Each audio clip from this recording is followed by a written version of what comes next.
The very latest on that missing EgyptAir flight. ABC's Alex Marquardt is live at Paris' Charles de Gaulle Airport now with the breaking new information. Good morning, Alex.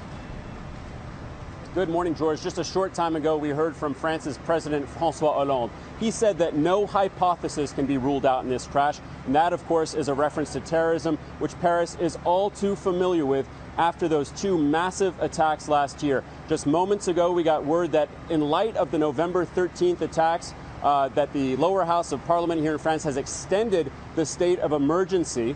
Hollande also confirmed that with regards to this flight, that the plane was damaged and lost. So the operating assumption is that it crashed. There is a sea and air search going on right now off the coast of Egypt with assets from Egypt, France, and Greece. And we just heard from Greece's defense ministry that tells us that the EgyptAir pilot made a 90-degree turn to the left and then a 360-degree maneuver as he was losing altitude 20,000 feet in the air. He was last heard as he approached, the plane was last heard from as it approached the Egyptian coastline, flying through clear skies 10 miles inside Egyptian airspace with 66 souls on board, most of them Egyptian and French. Of course, the family members of all of those on board desperately waiting for news of their loved ones this morning.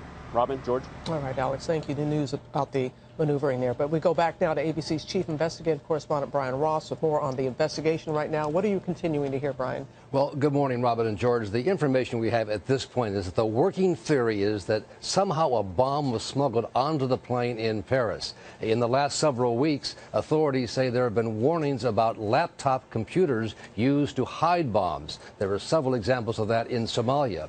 Also, officials are concerned about perhaps back of the airport workers being involved. Last December, dozens of airport workers at French airports lost their security clearances after it was determined they had been online sympathizers of ISIS. So there are several working theories. That's the assumption right now. Authorities, Robin, are already beginning to screen tapes of what happened just before the plane took off to see who was around the plane, who had access to it. Looking at those tapes and everything that they could get their hands on at this point.